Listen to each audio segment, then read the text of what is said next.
तो बच्चों आपका सेकंड चैप्टर चल रहा था पॉलिनोमियल बहुपद, जिसमें लास्ट क्लास में हमने क्या पढ़ा था? लास्ट क्लास में समीकरण इक्वेशन पढ़ी थी। तो एक बार जल्दी से रिवाइज करते हैं। इक्वेशन क्या होती है? इक्वेशन वो होती है जिसमें आप इक्वल टू का साइन देखते हैं, एक समानता का चिन्ह होता है। एक समानता का चिन्ह होता है जिसके कारण यहाँ पे दो पक्ष बन जाते हैं। एक हो जाता है बायां पक्ष, लेफ्ट साइड। जो लेफ्ट साइड में होगा वो बायां पक्ष कहला जाता है, और जो राइट साइड में होगा वो आपका दायां पक्ष। तो मेन बस आपको ये देखना होता है कि वहां समानता का चिन्ह होना चाहिए, इक्वल टू का साइन। ये हमेशा होगा जब भी आप देखेंगे कि कोई समीकरण है या नहीं, तो आप देख लीजिएगा कि उसमें बराबर का चिन्ह आ रहा है या नहीं आ रहा है। क्लियर? तो आगे चलते हैं बच्चों। एक क्वेश्चन का आंसर सभी बच्चे पोल में देंगे। आपको बताना है इनमें से आपका कौन सा इक्वेशन है। ठीक है, ध्यान से सभी बच्चे चारों ऑप्शन देखें, फिर इसका आंसर पोल में दें।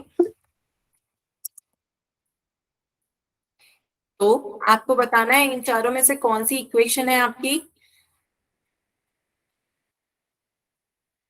सभी बच्चे इसका आंसर आप पोल में दें। निम्न में से समीकरण की पहचान करिए। 11 बच्चों के आंसर आ गए हैं। आधे बच्चों ने आंसर दे दिए हैं, बाकी बच्चे भी आंसर दें। ध्यान से बच्चों, आपको बताना है इन चारों ऑप्शन में से कौन सी इक्वेशन है।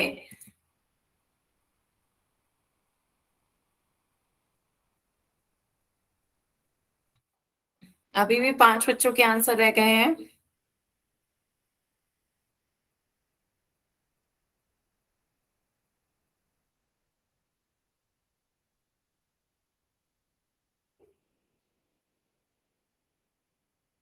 हम्म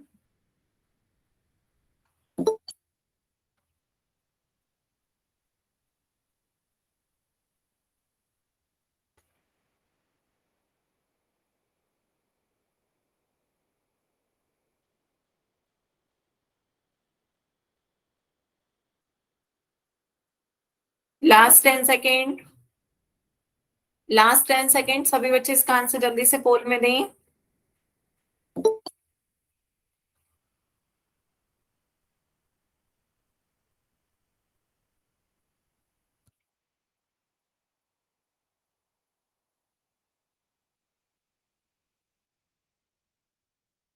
हम्म चलिए बच्चों, सभी ने इसके आंसर दे दिए। पोल एंड करें, या कोई रह गया है? बच्चे बताएं। तो चलिए फिर इसका आंसर देखते हैं। आप में से 23 बच्चों ने आंसर दिए, जिसमें से 13 बच्चों ने सही आंसर दिए हैं। तो आपका आंसर कौन सा है? जिनमें इक्वेशन कौन सी होती है जिसमें इक्वल टू का साइन दिखता है? मैंने आपको बताया इक्वेशन की पहचान करनी हो तो आप बस ये देखिए कहाँ इक्वल टू का साइन दिख रहा है, समानता का चिन्ह दिखे, वही आपकी इक्वेशन होती है। तो इक्वल टू का साइन आपको यहाँ ऑप्शन सी में दिख रहा है। ऑप्शन सी आपकी क्या हो गई? इक्वेशन हो गई। ठीक है, वेरी गुड बच्चों। ऑप्शन सी आपकी एक इक्वेशन है। बाकी कहीं पे भी आपको इक्वल का साइन नहीं दिख रहा है, तो बाकी कोई भी इक्वेशन नहीं है। तो आगे चलते हैं बच्चों। आज हम पढ़ेंगे एक चर वाले रैखिक समीकरण। सभी बच्चे अपनी कॉपी में हेडिंग डालें, एक चर वाले रैखिक समीकरण। कॉपी में हेडिंग डालिए बच्चों, एक चर वाले रैखिक समीकरण। ठीक है, तो रैखिक समीकरण क्या होता है पहले सीखते हैं। रैखिक समीकरण, पहले हेडिंग डालिए रैखिक समीकरण। रैखिक समीकरण होता है बच्चों समीकरण जहां पर इक्वल का साइन आए, वो आपका समीकरण हो गया। रैखिक का मतलब जिस समीकरण में चर की अधिकतम घात एक हो, चर की जो घात हो पावर वो 1 हो, मैक्सिमम पावर। अधिकतम घात आपकी चर की 1 होनी चाहिए। चर की जो भी अधिकतम घात हो वो कितनी हो? 1। तो वो आपकी कैसी समीकरण हो जाएगी? रैखिक समीकरण हो जाएगी, है ना। जैसे आपका एक्स चर है, तो चर की अधिकतम घात कितनी होनी चाहिए इक्वेशन में? 1। एक्स की पावर मैक्सिमम 1 होनी चाहिए, तभी आप उसे क्या कहोगे? रैखिक समीकरण।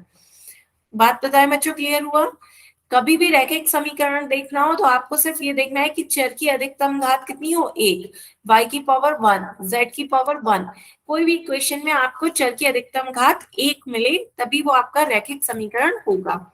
जैसे उदाहरण देखिए बच्चों, x minus one is equal to two, यहाँ आपका चर x है, चर आपका क्या है x, और x की मैक्सिमम पावर कितनी है 1, चर की अधिकतम घात कितनी आ रही है 1, तो ये आपका रैखिक होगा।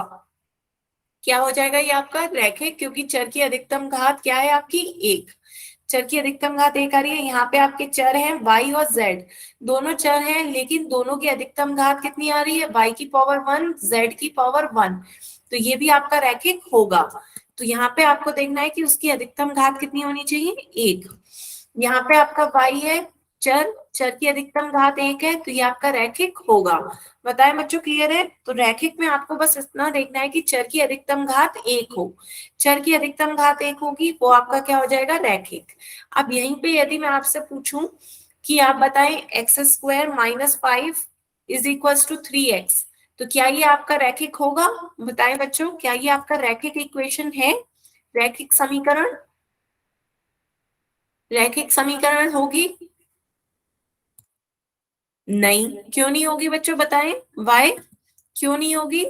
क्योंकि यहाँ पे आपको चर जो x है उसकी अधिकतम घात कितनी दिख रही है 2, चर की अधिकतम घात 2 हो गई, इसलिए ये आपकी रैखिक नहीं होगा। वेरी गुड, ठीक है, सभी को क्लियर हुआ? चर की अधिकतम घात 1 ही होनी चाहिए, तभी वो आपका रैखिक होगा। तो ये तो बात थी रैखिक की।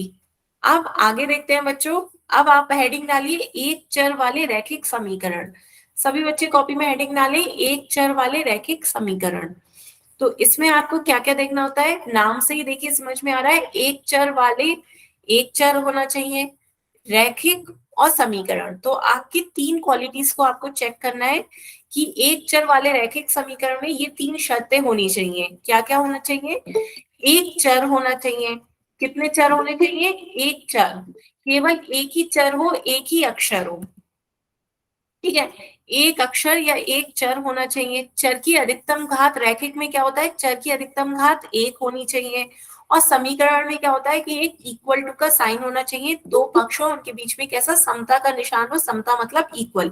तो समीकरण का मतलब होता है जहां इक्वल का साइन दिखे ऐसा होना चाहिए। तो ये आपका क्या हो जाएगा, एक चर वाले रैखिक समीकरण जिनमें ये तीनों शर्तें पूरी हो रही होंगी, तभी वो आपका कहलाएगा एक चर वाले रैखिक समीकरण। क्लियर? तो फिर से देखिए, जैसे यहाँ पे केवल एक ही चर हो, एक ही अक्षर हो, केवल एक अक्षर मान लो x है, उसकी अधिकतम घात भी कितनी होनी चाहिए 1 होनी चाहिए, तभी वो आपका रैखिक होगा, और दोनों के बीच इक्वल का साइन होना चाहिए, तभी वो समीकरण होगा। जब ये तीनों शर्तें आपकी हो रही होंगी, तभी वो समीकरण आपकी कैसी हो जाएगी, एक चर वाले रैखिक समीकरण कहलाएंगे, जिनमें केवल एक चर हो, एक अक्षर हो, उसकी अधिकतम घात भी 1 हो, और उनमें इक्वल टू का साइन, समीकरण का चिन्ह मतलब समता का चिन्ह भी आ रहा हो। तो ये ऐसे आपके हो जाएंगे एक चर वाले रैखिक समीकरण। किसी को कोई डाउट हो तो बताएं। एक बार उदाहरण और देख लें, तब और क्लियर हो जाएगा बच्चों। जैसे आपका उदाहरण है x minus one is equal to two, तो पहला उदाहरण देख के बताएं x minus one is equal to two में कितने चर हैं बच्चों, चर बताएं कितने चर हैं, कितने वेरिएबल हैं? एक, एक वेरिएबल है आपका x, है ना बच्चों, केवल एक अक्षर आ रहा है x, दो क्यों लिखा आपने, केवल एक ही तो चर है, चर आपका x ही है केवल एक, और उसके ऊपर घात भी एक ही है, x के ऊपर अधिकतम पावर कितनी आ रही है 1, तो ये आपका रैखिक भी हो जाएगा, और दोनों पक्षों के बीच में इक्वल का साइन भी दिख रहा है, तो ये आपकी समीकरण भी है। तीनों बातें पूरी हो रही हैं, तो ये आपका क्या हो जाएगा, एक चर वाला रैखिक समीकरण का उदाहरण है। बात बताएं बच्चों, क्लियर हुई? इसी तरह मैं, ठीक है, दोबारा समझाती हूँ बच्चों। देखो ये आपका पहला उदाहरण है x minus one is equal to two, इसमें x minus one is equal to two में कितने वेरिएबल हैं, कितने चर? आपका x चर है। चर किससे रिप्रेजेंट करते हैं हम, चर को अक्षरों से रिप्रेजेंट करते हैं। तो यहाँ पे कितने अक्षर हैं आपके, एक अक्षर है x, x आपका एक अक्षर है, ये चर हो गया। तो एक चर आपका x आ रहा है, जिसकी अधिकतम घात भी कितनी है 1, अधिकतम घात भी 1 ही है, तो इसकी डिग्री क्या हो जाएगी 1, तो रैखिक हो गया। इक्वल का साइन भी आ रहा है इसमें, तो समीकरण भी हो गया। तो ये आपका क्या हो जाएगा, एक चर वाले रैखिक समीकरण हो गए। ठीक है, इसी के साथ जैसे दूसरा उदाहरण देखो, दूसरा उदाहरण आपसे क्या कह रहा है, 2y minus three is equal to y plus seven. तो बताओ इसमें कितने वेरिएबल हैं, कितने अक्षर यूज करे गए हैं, कितने चर हैं? सभी बच्चे बताएं कितने चर हैं। पोल में अभी दूंगी बच्चों, बाकी बच्चे बताएं कितने चर हैं इसमें। एक्स तो नहीं है, वाई है आपका चर। यहाँ पे आपका वाई चर है, चार कैसे आ गया बच्चों? एक ही तो आपका वेरिएबल है वाई। कितने अक्षर यूज किए हुए हैं? एक अक्षर है आपका वाई, केवल एक ही अक्षर वाई आ रहा है, भले ही वो दो बार आ रहा है लेकिन अक्षर तो केवल एक ही है वाई। तो आपका एक ही चर है वाई। और वाई की पावर भी कितनी है? वाई की मैक्सिमम घात भी वन ही आ रही है। तो देखो यहाँ पर भी वाई की पावर वन है, यहाँ पे भी वाई की पावर वन है। तो वाई की अधिकतम घात भी एक है, तो और इक्वल का साइन भी आ रहा है, तीनों प्रॉपर्टी सेटिस्फाई हो रही है। तो ये भी आपका क्या हो जाएगा? एक चर वाले रैखिक समीकरण के उदाहरण है। क्लियर हुआ? सभी बच्चों को समझ में आया? ठीक है। तो आप बाकी दो उदाहरण देखते हैं। बाकी दो देखिए, यहाँ वाले एक्स स्क्वायर माइनस टू, ये दोनों तो हैं। अब देखते हैं x square minus two is equal to seven. इसमें बताओ बच्चों कितने चर हैं, कितने अक्षर आ रहे हैं? एक। एक है आपका चर, कौन सा? एक्स। तो ये तो प्रॉपर्टी पूरी हो गई। चर की घात क्या है? मैक्सिमम घात बताएं, चर के ऊपर अधिकतम घात कितनी आ रही है? दो। यहाँ पे आपको एक्स के ऊपर पावर कितनी दिख रही है? दो। तो चर की अधिकतम घात एक होगी तभी वो आपका रैखिक होगा। यहाँ तो चर की घात दो आ गई, तो ये आपका रैखिक नहीं होगा। बच्चों बताएं, क्लियर हो रहा है? जब चर की घात दो आ गई तो ये आपका रैखिक नहीं होगा।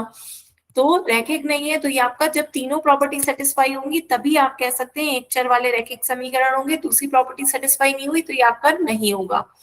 इसी तरह नेक्स्ट आ जाए, दूसरा उदाहरण देखें। नीचे वाला y plus z is equal to five. Y plus z is equal to five में बताओ बच्चों कितने चर हैं? चर बताएं कितने हैं? वेरी गुड, दो हैं। कौन कौन से? y comma Z. आपके दो चर हैं, तो यहाँ पे केवल एक ही चर हो तभी वो एक चर वाला समीकरण रैखिक समीकरण कहलाता है। तो यहाँ पे तो दो चर आ गए, तो ये भी आपका एक चर वाला रैखिक समीकरण नहीं होगा। बताएं, क्लियर है? यदि तीनों प्रॉपर्टी सेटिस्फाई होंगी तभी आप कह सकते हैं कि आपका एक चर वाला रैखिक समीकरण होगा।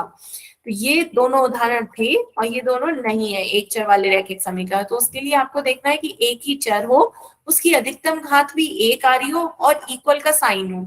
यहाँ पे देखिए x आ रहा है, उसकी अधिकतम घात एक है, इक्वल का साइन दिख रहा है। नीचे यहाँ पे आपको y दिख रहा है, केवल एक ही अक्षर है y। चलिए भले ही दो बार आ रहा है लेकिन एक ही अक्षर है y, दोनों की पावर वन है और इक्वल का साइन दिख रहा है। इसलिए ये दोनों आपके उदाहरण थे। यहाँ पे x की अधिकतम घात दो आ गई, इसलिए ये आपका एक चर वाला रैखिक समीकरण नहीं है। यहाँ पर आपके दो चर आ गए, इसलिए ये आपका एक चर वाला रैखिक समीकरण नहीं है। क्लियर हुआ बच्चों? किसी को कोई डाउट हो तो बताएं अभी भी। सभी को क्लियर है? फिर मैं क्वेश्चन पोल में पूछूं? ठीक है। पोल में फिर बच्चों आंसर दें। आपको बताना है कि कौन सा एक चर वाला रैखिक समीकरण है। एक चर वाले रैखिक समीकरण की पहचान करनी है। तीनों प्रॉपर्टी देखिएगा, एक चर होना चाहिए, रैखिक होना चाहिए और समीकरण होना चाहिए। ध्यान से बच्चों चारों ऑप्शन देखें, उसके बाद ही इसका आंसर पोल में दीजिएगा। ठीक है।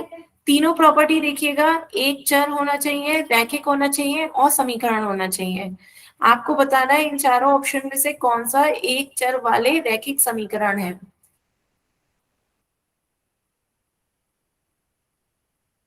ध्यान से सभी ऑप्शंस देख के फिर इसका आंसर पोल में दीजिएगा बच्चों। हम्म आधे बच्चों के आंसर आ गए हैं, सभी बच्चे इसका आंसर पोल में दें।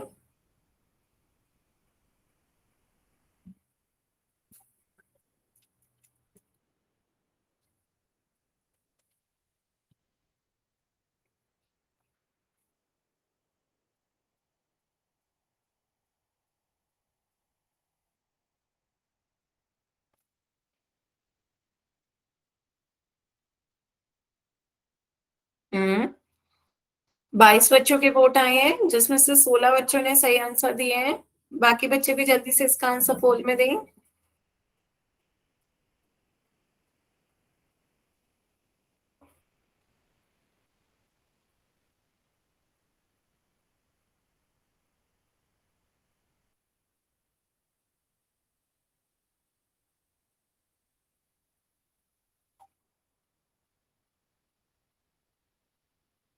हम्म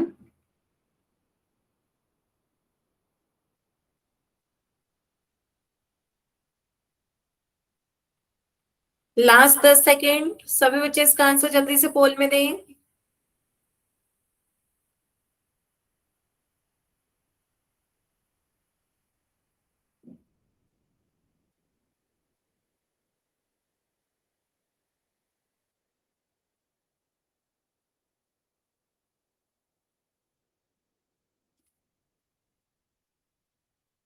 लास्ट 10 सेकेंड है बच्चों, जल्दी से इसका आंसर पोल में दें।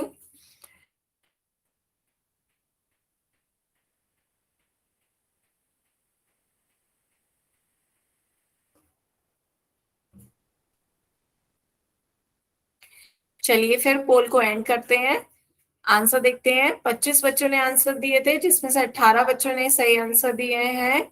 आपका आंसर क्या होगा? Option A. क्यों? क्योंकि देखिए यहाँ पर एक चर है आपका एक्स, और उसकी अधिकतम घात भी एक है, और इक्वल का साइन भी दिख रहा है, तो ये आपकी एक चर वाले रैखिक समीकरण की तीनों प्रॉपर्टी सेटिस्फाई हो रही है, तो आपका ये आंसर सही होगा।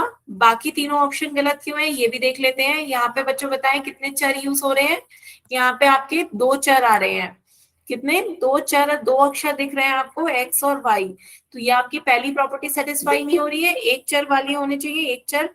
यहाँ पे भी आपको दो चर दिख रहे हैं बच्चों, एक्स और जेड, तो ये भी आपका गलत हो जाएगा। यहाँ पे भी दो चर आ गए।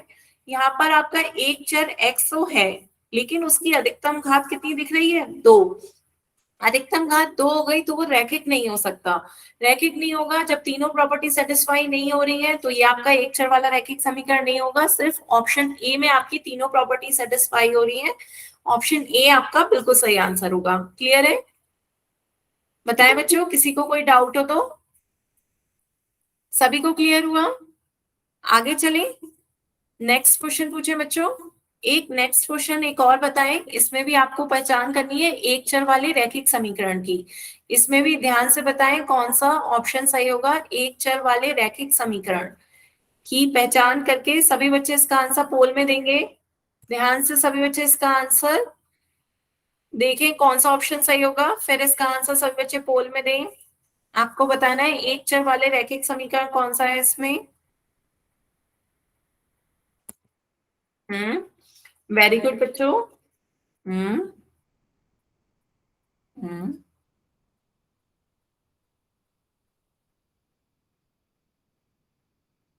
एक चर वाले रैखिक समीकरण बताएं। आधे बच्चों के आंसर आ गए हैं।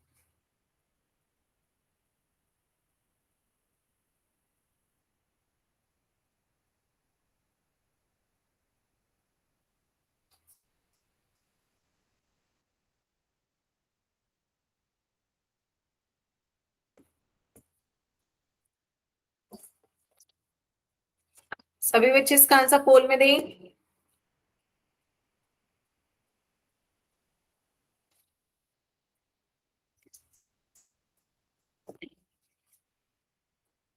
Last 10 second.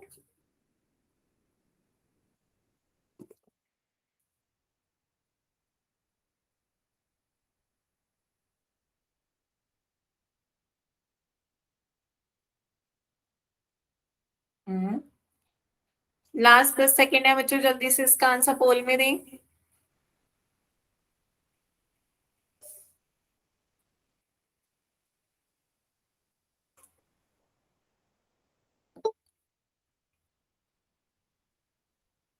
चलिए फिर पोल को एंड करते हैं बच्चों। 25 बच्चों ने आंसर दिए, जिसमें से 20 बच्चों ने सही आंसर दिए। आपका कौन सा ऑप्शन सही होगा? Option C. क्यों? देखते हैं बच्चों। पहले में देखिए इक्वल का साइन नहीं है, इक्वल का साइन नहीं है तो ये समीकरण नहीं होगा।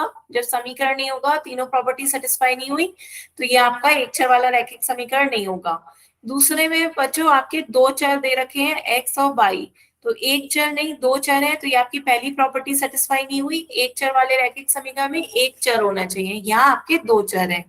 यहाँ पे x प्लस 5 = 0 में बच्चों आपका एक ही चर है x।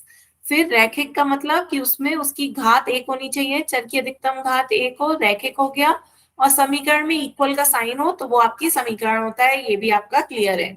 ठीक है, तीनों प्रॉपर्टी सेटिस्फाई हो रही है, इसलिए ऑप्शन सी सही होगा।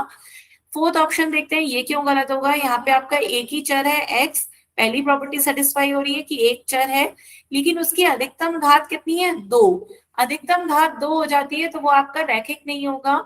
तो ये आपका एक चर वाला रैखिक समीकरण नहीं होगा। तो एक चर वाले रैखिक समीकरण में बच्चों हमेशा ध्यान रखिए, एक अक्षर होना चाहिए, उसकी अधिकतम घात भी एक होनी चाहिए और इक्वल का साइन होना चाहिए, तभी आपका वो एक चर वाला रैखिक समीकरण होगा।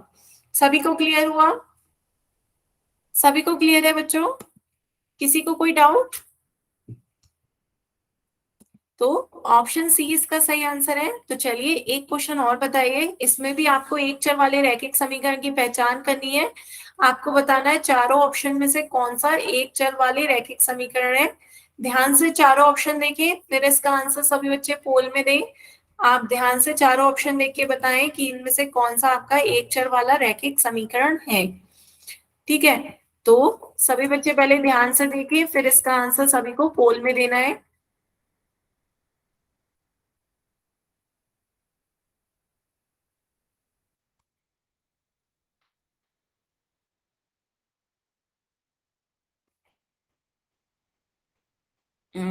आने लगे बच्चों वोट।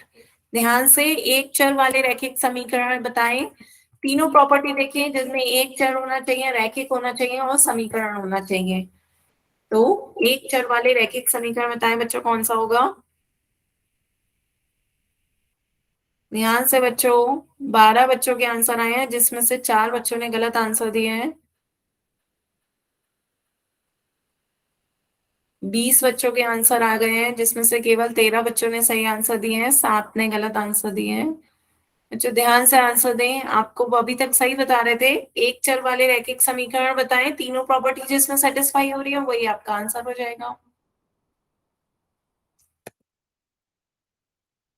हम्म एक चर वाले रैखिक समीकरण बताना है आपको। Last 10 second.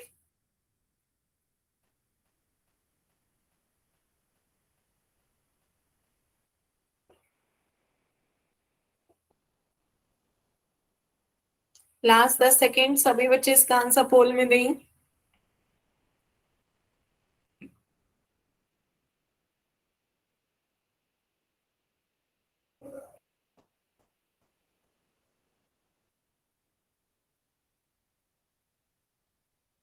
लास्ट 10 सेकेंड है बच्चों।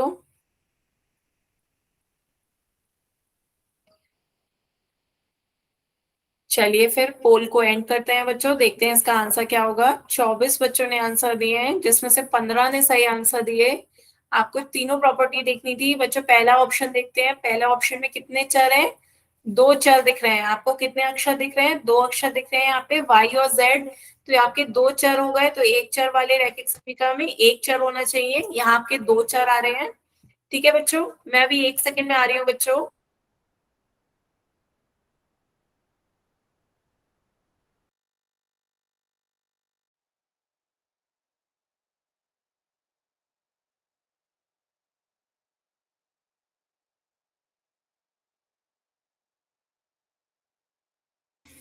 ठीक है, तो यहाँ पे आपके कितने चर हैं? 2 चर हैं, वाई और जेड। तो इसलिए यहाँ पे एक प्रॉपर्टी आपकी सेटिस्फाई नहीं हो रही है, तो ये ऑप्शन गलत हो गया।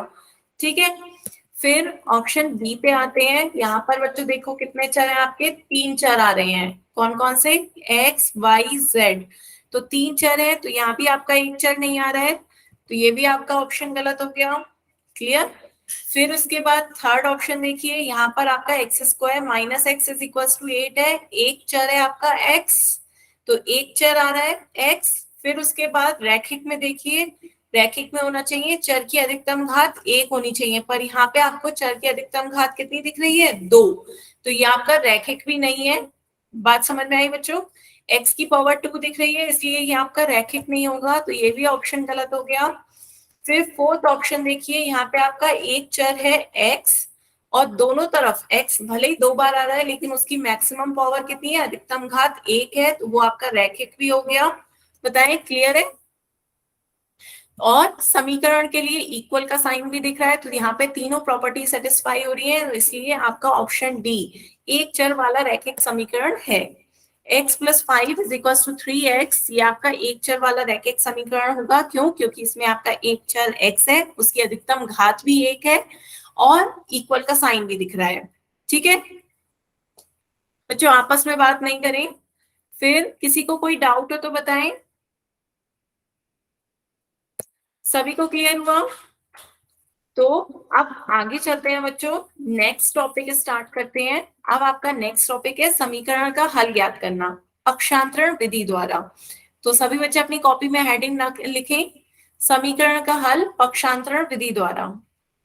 जल्दी से सभी बच्चे अपनी कॉपी पे लिखें।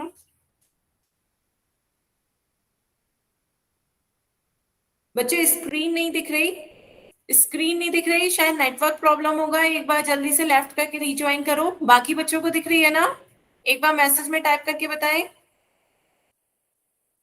तो एक बार जिन्हें स्क्रीन नहीं दिख रही है वो एक बार लेफ्ट करके दोबारा से रिज्वाइन करके देखें। बाकी बच्चे तब तक लिखें समीकरण का हल पक्षांतरण विधि।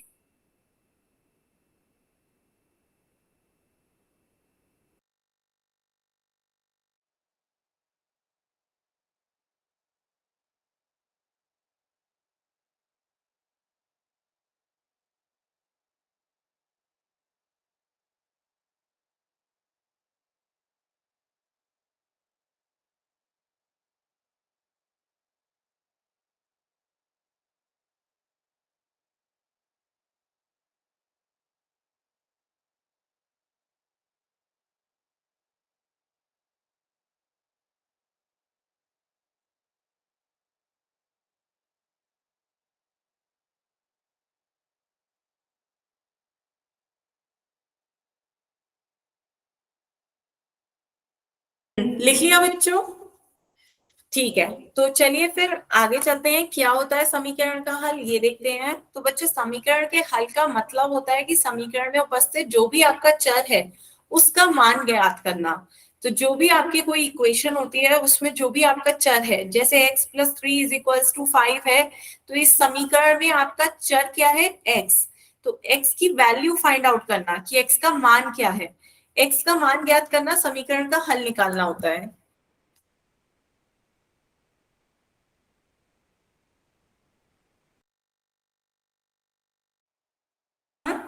तो जल्दी से सभी बच्चे अपनी कॉपी में लिखिए समीकरण का हल, समीकरण का में उपस्थित जो भी चर होता है उसका मान निकालना होता है।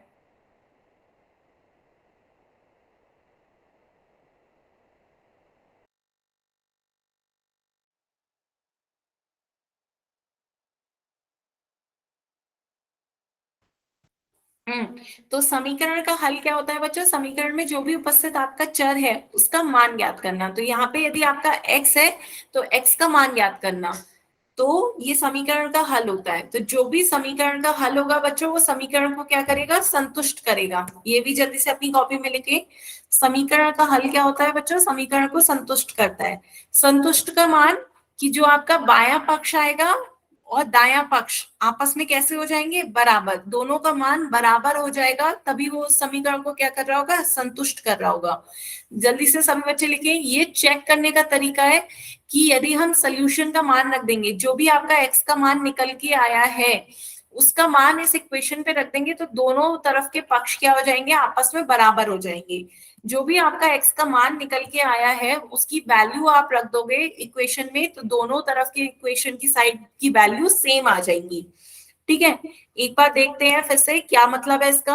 आप इक्वेशन को कैसे चेक करोगे कि वो समीकरण का हल है या नहीं? आप उसमें दोनों साइड उसकी वैल्यू पुट कर दोगे, दोनों बराबर आ गई तो वो आपका समीकरण का हल होगा। जैसे इसे चेक करके बताओ बच्चों, कैसे चेक करोगे? आपको चेक करना है क्या x=3 इस समीकरण का हल है या नहीं। आपको समीकरण दे रखी है 2x - 2 = 4। आपको बताना है कि x=3 इसका सोल्यूशन है या नहीं, बताएं। तो क्या करेंगे? दोनों पक्ष लीजिए, पहले बायां पक्ष ले लीजिए फिर दायां पक्ष ले लीजिएगा। बाएं पक्ष में x का मान 3 रख के बताओ। x का मान 3 रखोगे तो क्या आ जाएगा? बायां पक्ष है आपका 2x - 2, 2x - 2 में x का मान 3 रख के बताएं बच्चों कितना आ रहा है? x का मान 3 रखिए और सॉल्व करके बताइए कितना आएगा।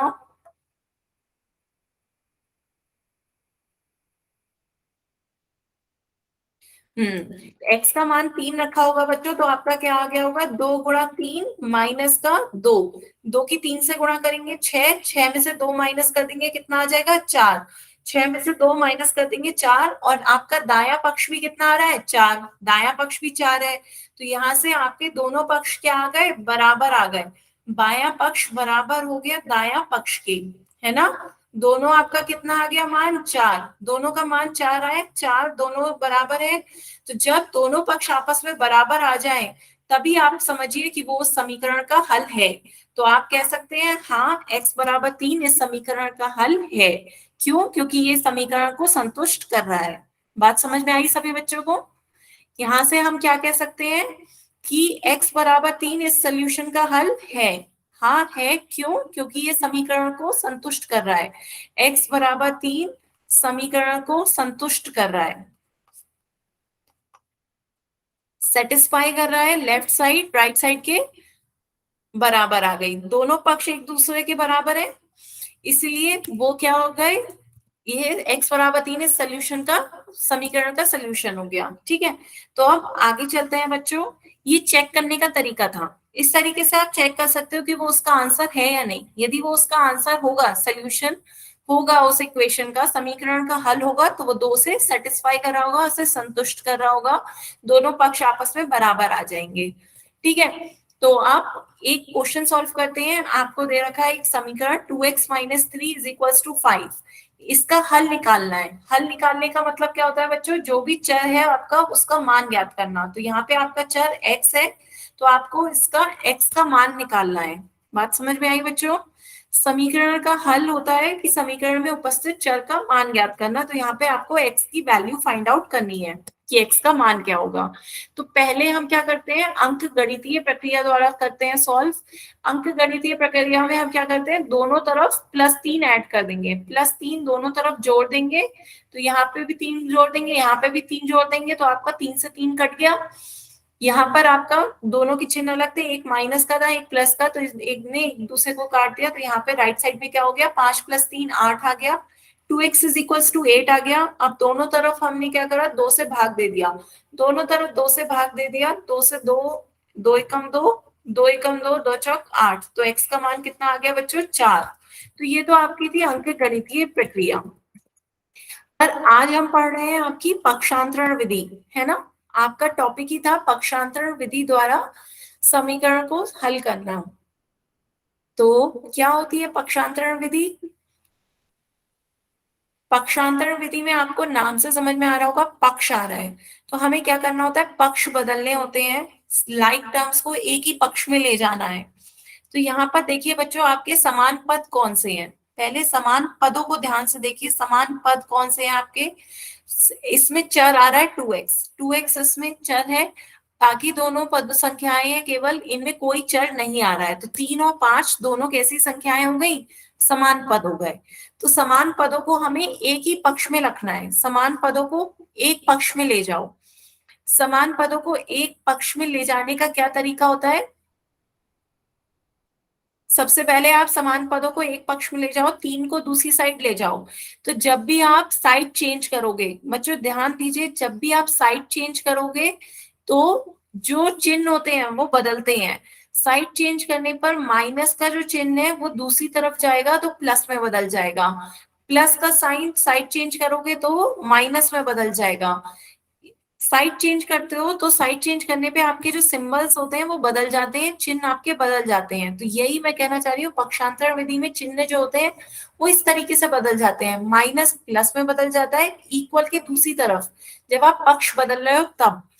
जब आपने साइड चेंज करी तब आपके ये क्या हुए, सिंबल्स जो भी चिन्ह थे तब वो बदल गए, माइनस प्लस में बदल गया, प्लस माइनस में बदल गया, गुणा भाग में बदल गई और भाग गुणा में बदल गई। बताए बच्चों, ये बात समझ में आ रही है सभी को? प्लस माइनस में बदल जाता है, माइनस प्लस में, गुणा भाग में और भाग गुणा में। तो आपका क्वेश्चन क्या था, 2x minus 3 is equal to 5, 2x minus 3 is equal to 5 में पहले आपने क्या देखा, समान पद। तो ये आपके समान पद थे 3 और 5, हमें क्या करना है, इन्हें एक ही पक्ष में ले जाना है। तो 3 की अब हम क्या कर रहे हैं, साइड चेंज कर रहे हैं, साइड चेंज कर रहे हैं, यहाँ पर माइनस का है, दूसरी तरफ जाएगा प्लस का हो जाएगा, माइनस साइड चेंज करने पर क्या हो जाती है, प्लस में बदल जाती है, तो इधर प्लस का 3 हो गया। बताएं सभी को ये बात समझ में आई, साइड चेंज करने पर माइनस प्लस में बदल गया, क्लियर हो रहा है बच्चे? वही रिपीट कर रही हूँ दोबारा से। सबसे पहले आपको समान पद देखने हैं और समान पदों को आपको एक ही पक्ष में ले जाना है। समान पद को एक पक्ष में ले आओ। तो समान पद आपके 3 और 5 थे, तीनों पांचों को मैंने क्या करा, एक ही साइड लाने की कोशिश कर रही हूँ। दोनों को एक ही पक्ष में एक ही साइड लाने की कोशिश में हम क्या कर रहे हैं, साइड चेंज कर रहे हैं। साइड चेंज करने पर आपका क्या हो रहा है, सिंबल चेंज हो रहे हैं, चिन्ह बदल रहे हैं। यहाँ पर माइनस था तो दूसरी तरफ जाने पर वो प्लस हो जाएगा। यहाँ पर -3 है, जब हमने उसे साइड चेंज कर दी अब इक्वल के इस साइड आ गया तो अब वो +3 हो गया। बात समझ में आई बच्चे? माइनस दूसरी तरफ जाके प्लस का हो गया। ठीक है, फिर उसके बाद आप सॉल्व करते हैं। 5 में 3 जोड़ेंगे कितना आ जाएगा, 5 + 3 8। अब फिर से यहाँ पर देखिए आपकी 2 की गुणा हो रही है। आपको क्या x का मान निकालना है। x का मान निकालना है तो 2 की क्या करनी होगी, हमें साइड चेंज करनी होगी। 2 का पक्ष बदलेंगे। आपको पता है कि गुणा का चिन्ह जो है पक्ष बदलने पर भाग में बदल जाता है। गुणा भाग में बदल जाती है तो गुणा यहाँ पे 2 गुणा में हो रही थी, दूसरी तरफ उसका पक्ष बदलेंगे तो 2 भाग में चला जाएगा। 8 को 2 से भाग देंगे कितना आ जाएगा, 4। x का मान बच्चों कितना आ गया, 4। बताएं, क्लियर हुआ बच्चों? मेरा नाम नुपुर है। यहाँ तक सभी को बात क्लियर हुई? x का मान 4 आया। यहाँ तक सभी बच्चों को समझ में आया? ये इसका सोल्यूशन आ गया, हल। ये क्या है, समीकरण का हल आया है बच्चों। अब एक बार करने के बाद आप इसे चेक भी कर सकते हैं। कैसे चेक करेंगे वो भी सीखिए कि समीकरण का हल क्या होता है। ये इसका हल आया है x = 4। किस समीकरण का है, आपकी समीकरण की 2x - 3 = 5। यदि ये समीकरण का हल है तो इसे क्या करेगा, संतुष्ट करेगा, सेटिस्फाई करेगा। तो एक बार चेक कर लिया करो खुद से, तो आपको खुद पता चलेगा कि आपका आंसर सही है या नहीं है। दोनों पक्ष में x का मान 4 रख के देखो बराबर आ रहा है या नहीं। बाएं पक्ष में x का मान 4 रख के देखो, 2x - 3 कितना हो जाएगा, 2 × 4 -3, 2 चौक 8, 8 में से 3 घटाएंगे 5 आ गया। तो दोनों पक्ष आपके क्या आ रहे हैं, 5। बायां पक्ष भी 5 और दायां पक्ष भी 5, दोनों पक्ष बराबर हो गए। 5 बराबर आ गया 5 के, इक्वेशन क्या हो रही है, सेटिस्फाई हो रही है। तो ये आपका इसका सोल्यूशन है। बताएं, क्लियर हुआ? इस तरीके से बच्चों आप आंसर अपना चेक भी कर सकते हो। ठीक है, तो एक क्वेश्चन और करके देखते हैं, तभी आपको और क्लियर होगा। सभी बच्चे सॉल्व करें। आपका क्वेश्चन है 5x - 3 = 2x + 9। सॉल्व करके बताओ x की वैल्यू क्या होगी, और फिर बाद में खुद से चेक भी करना। ठीक है, पहले x की वैल्यू निकालो इस समीकरण को हल करके, x की वैल्यू, और फिर x की वैल्यू निकालने के बाद देखिएगा क्या ये समीकरण को संतुष्ट कर रही है या नहीं।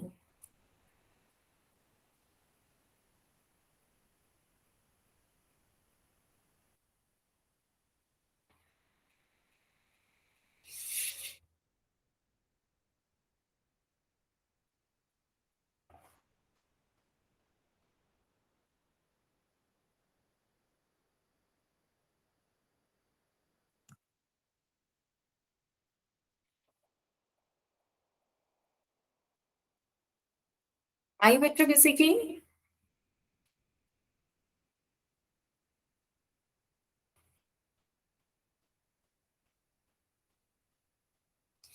5x - 3 = 2x + 9। पहला स्टेप क्या है, आपको समान पद ढूंढनी है। जो समान पद कैसे ढूंढोगे, जिनमें चर है उन्हें एक पक्ष में ले आओ, जिनमें चर नहीं आ रहा है उन्हें दूसरी साइड ले जाओ। तो जब आप साइड चेंज करोगे तो आपको पता है साइड चेंज करने पे माइनस का प्लस में बदल जाता है, मल्टीप्लाई डिवीजन में बदल जाती है। इस तरीके से आपको साइड चेंज करनी है, और साइड चेंज करने के बाद फिर आपको चर का मान ज्ञात करना है।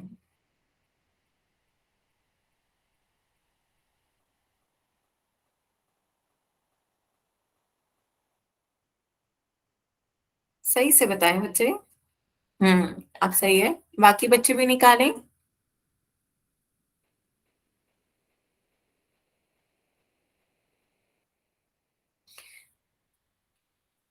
सभी का इतना आ रहा है। तो चलिए देखिए सभी बच्चे अब ध्यान से देखें। सबसे पहले मैंने आपको क्या बताया कि समान पद ढूंढिए। समान पद जिनमें चर आ रहा है, 5x और 2x समान पद हो गए क्योंकि इनमें x समान चर आ रहा है। 3 और 9 समान पद हो गए, क्योंकि ये इनमें चर नहीं आ रहा है, ये केवल संख्याएं हैं। तो समान पदों को एक ही पक्ष में लाने की कोशिश करिए। तो अब आपको क्या करनी है, साइड चेंज करनी है, पक्ष बदलना है। जब पक्ष बदलते हो तो प्लस माइनस में चेंज हो जाता है, माइनस प्लस में चेंज हो जाता है ना। जब साइड चेंज करोगे तो प्लस माइनस में और माइनस प्लस में बदल जाएगा। तो 2x को आप इस साइड ले आ रहे हैं हम, 2x को 5x के साथ इस साइड लाएंगे तो 2x माइनस का हो जाएगा। बताएं बच्चों, क्लियर हो रहा है? वहां पर 2x इक्वल के इस साइड प्लस में था, लेकिन हमने 2x की साइड चेंज कर दी तो अब इधर वो माइनस में आ गया, माइनस में 2x हो गया। इधर 9 है, 3 की अब हम साइड चेंज कर रहे हैं, यहाँ पे 3 माइनस का था तो इधर प्लस का चला जाएगा। साइड चेंज करने पर चिन्ह क्या हो गए, बदल गए। इधर -3 था, इक्वल के इधर ले गए, +3 हो गया। क्लियर? सभी को समझ में आ रहा है बच्चों? आप इसे सॉल्व कर लीजिए। तो ये आपका कितना हो गया, 5x में से 2x माइनस करोगे, 5 में से 2 घटाओगे 3x, 9 में 3 जोड़ दोगे, 9 + 3 12। तो 3x इज इक्वल टू कितना हो गया, 12। 3x का मान 12 आ गया तो x का मान कितना हो जाएगा बच्चों, x का मान 12/3। क्यों? क्योंकि यहाँ पे 3 गुणा में हो रही थी, गुणा से उधर संख्या को लेके जाओगे तो वो भाग में चली जाएगी। तो यहाँ 3 की गुणा हो रही थी, दूसरी साइड वो भाग में चला गया, 12 को 3 से भाग देंगे कितना आ गया, 4। x का मान 4 आ गया है। इसको अब आप चेक भी करा करिए, साथ साथ बच्चों चेक करने की भी आदत डालिए। इस समीकरण को चेक कैसे करोगे, दोनों पक्षों में x का मान 4 रख के बताओ कितना आएगा। बायां पक्ष और दायां पक्ष दोनों में x का मान 4 रख के बताओ कितना आ रहा है। सभी बच्चे कॉपी में अपने सॉल्व करके बताएं, बाएं पक्ष और दाएं पक्ष में x का मान 4 रखने पर कितना आ रहा है। चेक भी करें, दोनों पक्ष बराबर होंगे तभी आपका आंसर सही होगा। पोल में अभी पूछ रही हूँ बच्चों, एक बार चेक करके बताओ लेफ्ट साइड पे और राइट साइड कितनी आ रही है। सभी बच्चे बताएं। गुड, बाकी बच्चे भी बताएं।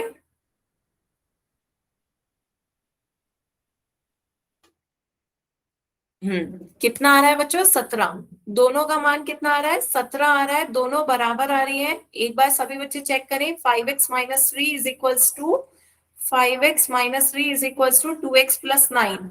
आपको क्या रखना है, x का मान 4 रखना है दोनों पक्षों में। पहला बायां पक्ष देखिए, बायां पक्ष में x का मान 4 रखेंगे कितना आ जाएगा, 5x - 3। x की जगह पे 4 रखिए, 5 × 4 माइनस का 3, 5 चौक 20, 20 में से 3 घटा देंगे कितना बचेगा, 17। इसी तरह दायां पक्ष में भी आप x का मान 4 रखें तो आपका कितना हो जाएगा, 2x + 9। तो x की जगह पे 4 रख दीजिए, 2 × 4 + 9, 2 चौक 8, 8 में 9 रखेंगे, जोड़ेंगे 8 + 9 17। दोनों बराबर आ गए, बायां पक्ष और दायां पक्ष क्या हो गए, दोनों बराबर हो गए। दोनों का मान 17 आ रहा है तो आपकी इक्वेशन क्या हो गई, सेटिस्फाई हो गई है। तो समीकरण का हल समीकरण को संतुष्ट कर रहा है। क्लियर? किस चीज का बच्चे क्या मतलब है, आपको ये बताया जा रहा है कि इस तरीके से आप अपने आंसर को चेक कर सकते हो। जब दोनों आंसर बराबर आ रहे होंगे तब आप कह सकते हो ये समीकरण का हल है। तो जो भी समीकरण का हल होता है वो क्या करता है बच्चों, समीकरण को संतुष्ट करता है। तो आपको ये चेक करने का तरीका बताया है मैंने कि हमेशा चेक जरूर किया करो क्या वो उस समीकरण को सेटिस्फाई कर रहा है। तो ये इसे क्या कर रहा है, सेटिस्फाई कर रहा है, इसलिए ये आपका समीकरण का सोल्यूशन है। क्लियर हुआ? ठीक है। तो अब एक क्वेश्चन पोल में बताना है बच्चों, बहुत इजी सा क्वेश्चन है, आपको इसका हल बताना है। y+2 इज इक्वल टू 6 में समीकरण का हल बताइए। समीकरण का हल क्या होगा, y का मान क्या आएगा बच्चों, सॉल्व करके बताएं और उसे चेक जरूर करिएगा ताकि आपको और क्लियर हो जाएगा। एक बार सोल्यूशन निकालने के बाद चेक करिएगा ध्यान से बच्चों, जल्दबाजी में देखिए गलत आंसर दे रहे हैं। समीकरण का हल समीकरण को संतुष्ट कर रहा होगा, इसे चेक जरूर करें।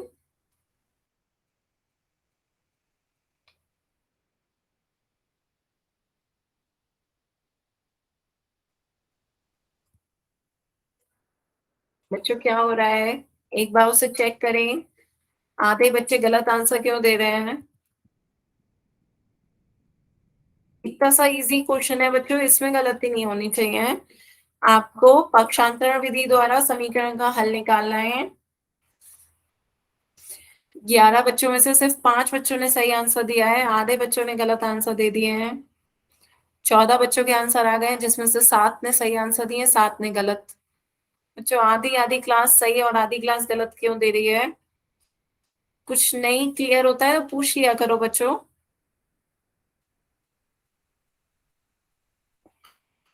ध्यान से पहले इस समीकरण को सॉल्व करें पक्षांतर विधि द्वारा, फिर मैंने आपको उसे चेक करने का भी तरीका बताया है कि यदि वो उसका हल होगा तो उसे क्या कर रहा होगा, सेटिस्फाई कर रहा होगा, समीकरण को संतुष्ट कर रहा होगा, दोनों पक्ष आपस में बराबर आ रहे होंगे। तो इस तरीके से देख लीजिए कि दोनों पक्ष आपस में बराबर किस में रखने पर आ रहे हैं।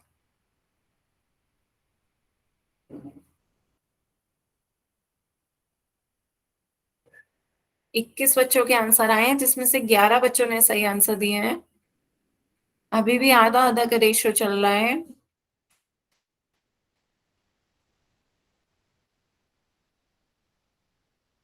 सभी बच्चे ध्यान से इसका आंसर पोल में दें।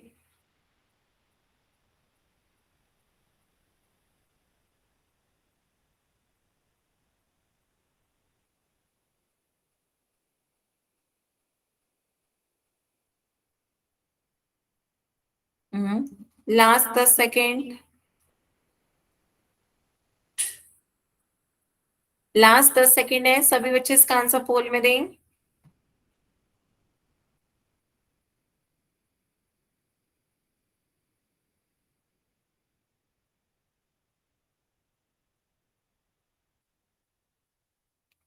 लास्ट 10 सेकेंड है बच्चों, जल्दी से इसका आंसर पोल में दें, फिर मैं पोल क्लोज करूंगी।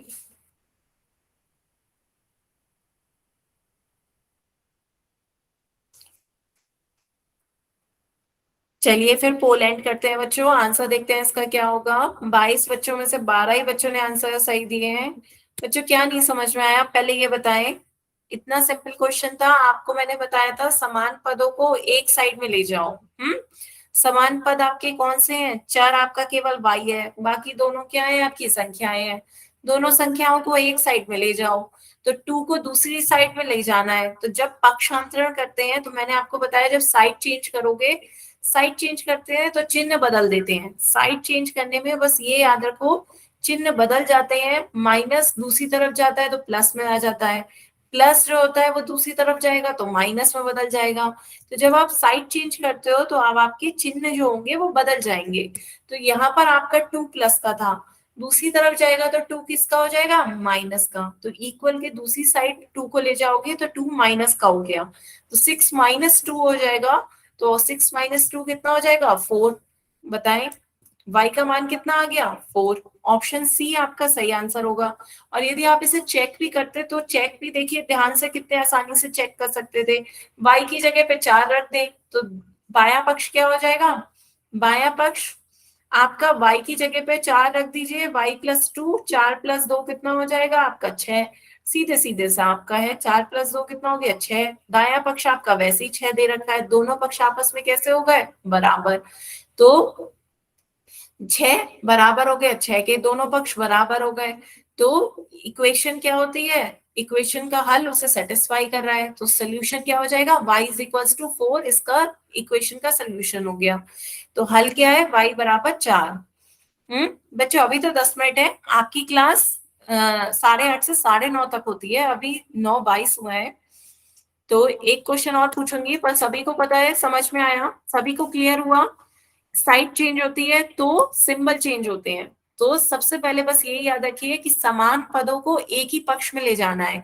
समान पदों को एक साइड में ले जाने के लिए, एक साइड ले जाते हो माइनस प्लस में बदल जाएगा, प्लस दूसरी साइड ले जाओगे वो माइनस में बदल जाएगा, गुणा को दूसरी साइड ले जाओगे वो भाग में बदल जाएगा, और जो भाग को दूसरी साइड लेके जाओगे वो गुणा में बदल जाएगा। सभी को क्लियर हुआ? जब भी आप साइड चेंज करोगे आपका चिन्ह बदल जाएंगे, ठीक है, चिन्ह बदल जाते हैं। तो एक क्वेश्चन और करते हैं बच्चों, ध्यान से आपकी बात सॉल्व करिएगा। 3z+4 = 6+z। तो पहले समान पदों को ध्यान से देखिए कौन कौन सा समान पद है, फिर उसके बाद उन्हें एक साइड में लाइए, और जैसा चिन्ह बदल सकते हैं उनके चिन्ह बदलिए और सॉल्व करके z का मान निकालिए। Z का मान निकालिए बच्चों और फिर उसे चेक भी करिएगा।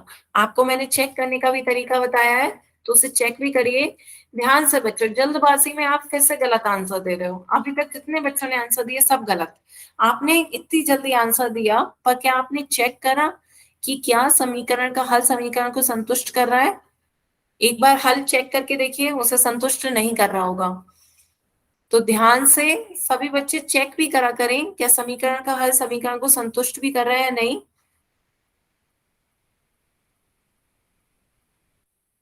अभी तक सिर्फ एक बच्चे ने सही आंसर दिया है।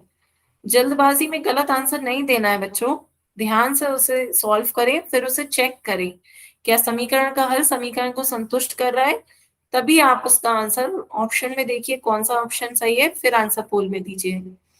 जल्दबाजी में नहीं दीजिए बच्चों। सिर्फ 12 बच्चों में से 2-3 बच्चों ने सही आंसर दिया है। ध्यान से बच्चों आंसर देखिए, चेक करें। जितने बच्चों ने आंसर पोल में दे भी दिया है वो भी दोबारा से चेक करें। दोबारा से चेक करिए बच्चों।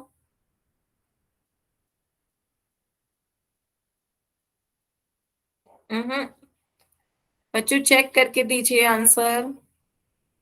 समीकरण का हल समीकरण को संतुष्ट करता है, इससे आप खुद ही चेक कर सकते हैं कि वो आपका आंसर सही है या गलत है। अभी तक सिर्फ 4 बच्चों ने सही आंसर दिया है। बच्चों नहीं समझ में आता है तो पूछ लिया करें, तब आप पूछते नहीं है डाउट मैम क्वेश्चन पोल में दे दीजिए, पोल में दे दीजिए। पोल में सब गलत आंसर देते हैं। डाउट को पूछ लिया करें बच्चों। 3z+4 = 6+z। आप पहले सॉल्व करें, समान पदों को एक पक्ष में ले जाएं। पक्षांतरण करने में आपके चिन्ह बदलते हैं, उन चिन्हों को सही से बदलें। फिर सॉल्व करके z का मान निकालें। और फिर आप चेक भी कर सकते हैं कि जो आपने z का मान निकाला है वो सही है या नहीं। आप उसे समीकरण में रखें और वो समीकरण को संतुष्ट कर रहा है तो वो समीकरण का हल होगा। ठीक है, तो एक बार चेक करके बच्चों आंसर दिया करें। चेक जरूर करा करें क्या समीकरण का हल समीकरण को संतुष्ट कर रहा है, बाया पक्ष दाया पक्ष के बराबर आ रहा है। तभी आप बताइएगा कि वो उसका हल है। चेक करिएगा उसे कि जो समीकरण का हल आप कह रहे हैं उसे इक्वेशन में रखने पर दोनों पक्ष बराबर आ भी रहे हैं या नहीं। तभी आपका वो आंसर होगा, नहीं तो नहीं होगा। जिन बच्चों ने आंसर दे भी दिए वो भी एक बार चेक करें।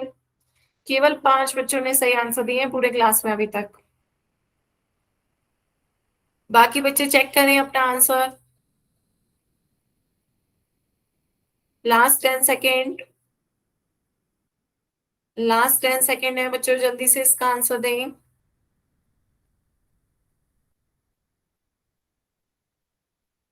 हम्म। चलिए बच्चों फिर पोल एंड करते हैं। आंसर देखते हैं इसका क्या होगा।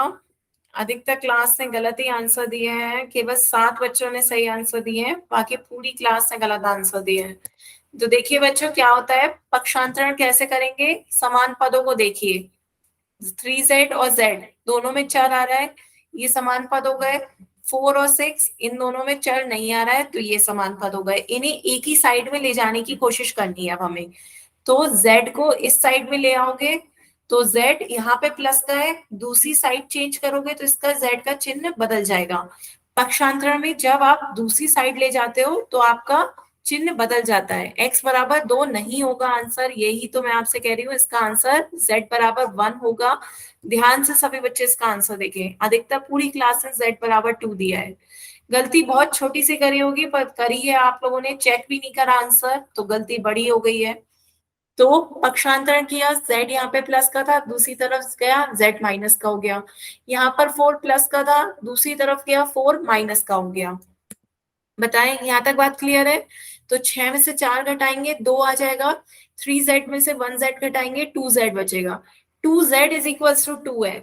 2z का मान 2 है, ना कि z का मान 2 है। तो z का मान क्या हो जाएगा, यहाँ 2 की गुणा हो रही है, दूसरी तरफ 2 भाग में चला जाएगा। 2 को 2 से भाग देंगे क्या आ जाएगा 1। z का मान कितना आ गया 1। बताएं बच्चों क्लियर हुआ, गलती समझ में आई। सभी बच्चों को बताएं क्लियर, गलती समझ में आई कि z का मान 1 कैसे आया। आप चेक करिए, यदि चेक भी करा होता तब भी बच्चों आपको गलती समझ में आ जाती। z = 1 रखिए, बाएं पक्ष में z का मान 1 रखिए, कितना आ जाएगा 3z+4। 3z+4 में z का मान 1 रखिए, 3 गुणा 1 3, 3 में 4 जोड़ देंगे कितना आ जाएगा 7। ये आपका बायां पक्ष आ गया 7। दाएं पक्ष में भी रखिए 6+z, 6+z, z की वैल्यू 1 रखिए, 6 में 1 जोड़ेंगे 7, दोनों बराबर आ गए, दोनों का मान बराबर आ गया, तो ये आपका क्या होगा सोल्यूशन है। दोनों का मान z आ गया। अच्छा, यहां तक सभी को क्लियर हुआ। अब देखिए आपका z बराबर 2 क्यों नहीं होगा। यदि जिन जिन बच्चों ने z बराबर 2 माना, गलती हो गई, उनका z बराबर 2 आ गया, पर क्या इसे सेटिस्फाई कर रहा होता। दोनों देखिए, बायां पक्ष और दायां पक्ष यदि निकाल के चेक करा होता आपने, तब आपको क्लियर हो जाता।